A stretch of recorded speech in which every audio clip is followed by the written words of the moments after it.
Okay, guys, so in this video, we are going to talk about uh, like one test case. So we talked about different test cases. Like in our previous video on the drop down, we talked about the operations like I want to confirm whether the correct option is selected or not. So that we have confirmed. Also, we saw like how to select the options with three different techniques like by index, by value, and by visible text. So there is one more test case which we usually come across with as far as drop downs are concerned, and that test case is to check the content of that drop down. Means to check all the options available in that drop down. So there should not be a wrong option available in the drop down. Okay, so that is the test case. So I want to check all these contents from the drop down. Now how to do that? So let's understand in this video.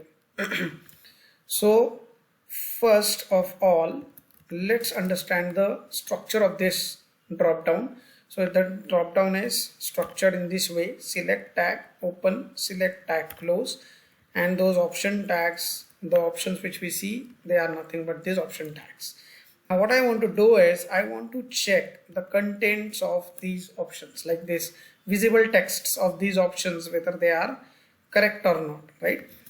So what I will do is, so just to understand the concepts we will discuss here in this video, you need a understanding of list. Okay, list from Java. So you can see my other like I have already created a video to explain the list, and you can see that first and then you can come back here, okay, in this video, because otherwise you won't understand what is happening. Okay, so we need a understanding of list, how to create the list and how to traverse the list. So that is something which is prerequisite knowledge to understand the concepts being discussed here. Okay, so first we will create a expected list, like the list of expected car names.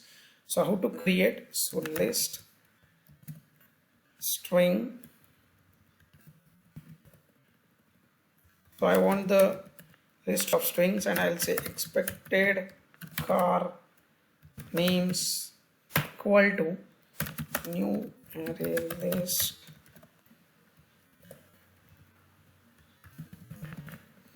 So I'm just creating one list where I'm going to store the expected data. Okay, we should have a expected data right somewhere in our script. So I will just add the expected car name. So for adding the data in the list, we have to call list.add. So I need to add 3 car names, right? So what I'm expecting BMW, let's say Benz. The order doesn't matter here. So Benz, BMW, and say Honda. Okay, this is my expected car names. What I want to check that all the option tags from my drop down, they indeed have these values. Like there is nothing called say Maruti present in my drop down, Maruti. So there should not be something like this in my drop down. So in my drop down I should have BMW, Benz, and Honda, and not Maruti, right? So this is something we are checking here. So we have created the expected list. So now what we want is, we want now to read the texts of these option elements from our page. So how to do that? So we have SE that we have already created here, the SE select class, which allows us to work with the drop downs, right? So SE has get options. So what does it do? So basically this get options returns us the list of these option elements. Like it returns us all these option elements in one variable. So I'll say list of, what is the list this list contains? This list contains options. all options. So what does it contain? I will be explaining it to you, don't worry. Just let me import this list from java.util. Don't import it from java.awt or these packages. Import it from java.util. So to know that, you can hover on this and you can see it returns us the list, and which list it is saying. You can see this tooltip java.util. So it returns the list of type java.util of web elements, meaning this all options will have, and just put it in the comments what it will contain. It will contain these option elements.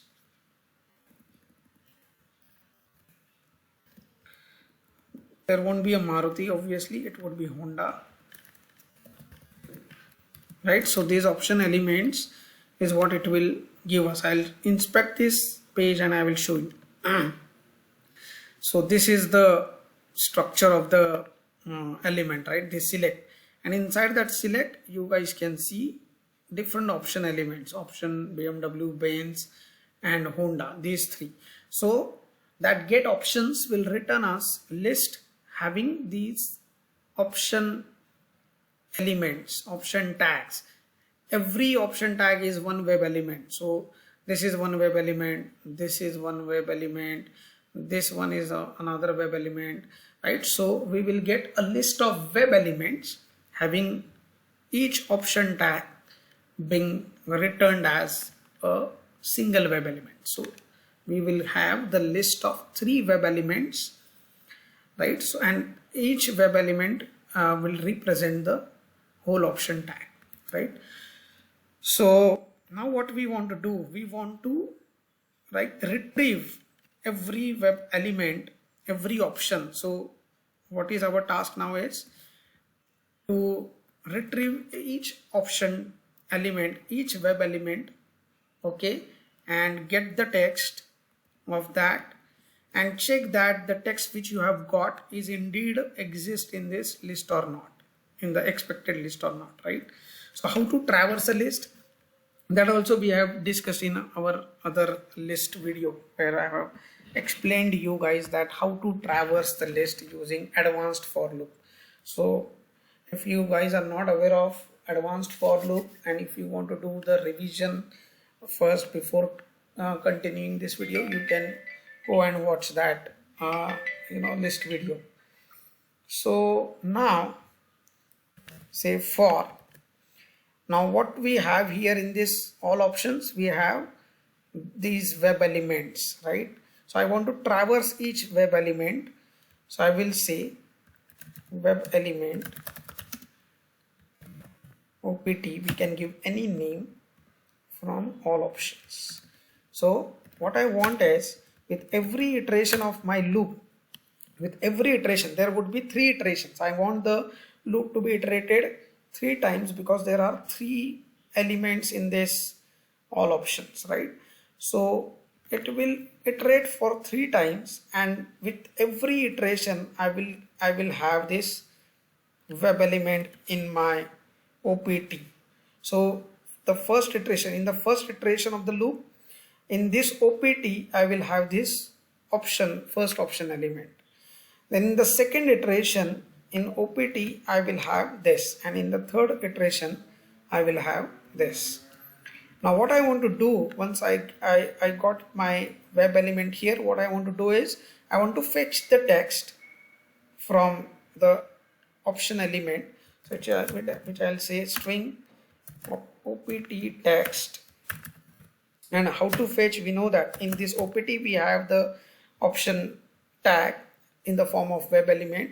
So if you want to retrieve the contained text, then you have to say get text.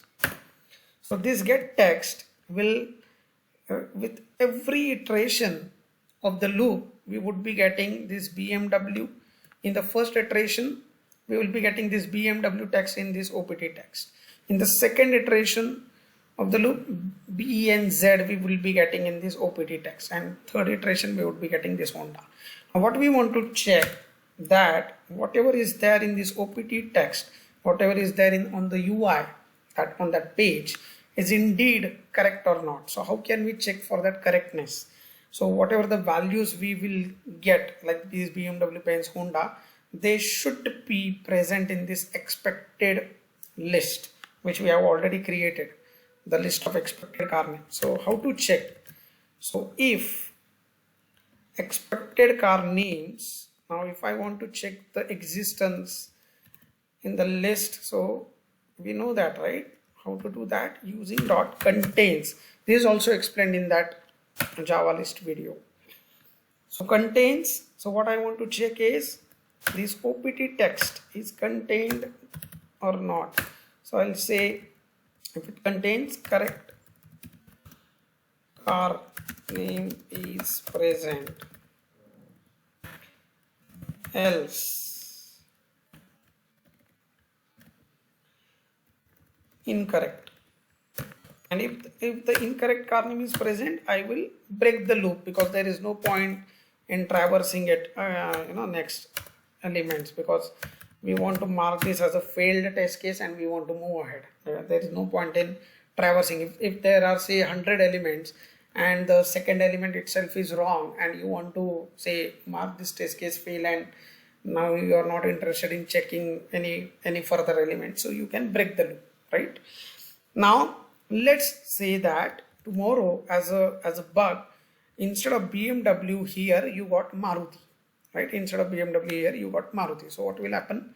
That Maruti, once you will say get options, so you will get the option tags as this Maruti, and here there would be Maruti.